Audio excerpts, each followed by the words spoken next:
Et le thème, c'est « Ne tuons pas les héros que Dieu met devant nous pour nous conduire. » Amen. Ne tuons pas les héros que Dieu met devant nous pour nous conduire.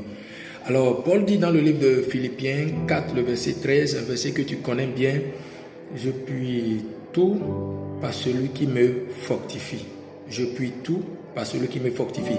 Et la plupart du temps, nous mettons Dieu à la place de celui. Tu vas entendre quelqu'un qui dit « Je puis tout par Dieu qui me fortifie. » Non, ce n'est pas mauvais.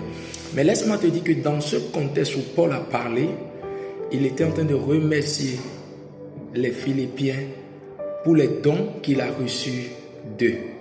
Alléluia. Donc c'est pendant qu'il a reçu des présents d'eux qu'il les remerciait, il parlait ainsi.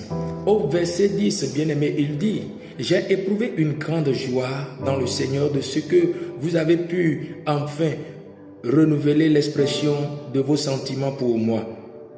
Vous y pensiez, mais l'occasion vous manquait. » Au verset 11, il dit « Ce n'est pas en vue de mes besoins que je dis cela, car j'ai appris à être content de l'état où je me trouve. » Amen.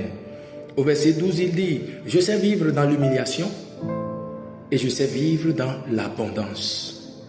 En tout et partout, j'ai appris à être rassasié et à avoir faim, à être dans l'abondance et à être dans la disette. » Amen. Et c'est au verset 13 qu'il dit « Je puis tout par celui qui me fortifie. » Bien-aimé, c'est après qu'il a reçu les biens des fidèles Philippiens qu'il a dit « Je puis tout par celui qui me fortifie. » Je veux dire à quelqu'un, celui que Dieu a établi devant vous, que ce soit dans une église ou un responsable de n'importe quelle institution, sachez qu'il a besoin d'être fortifié.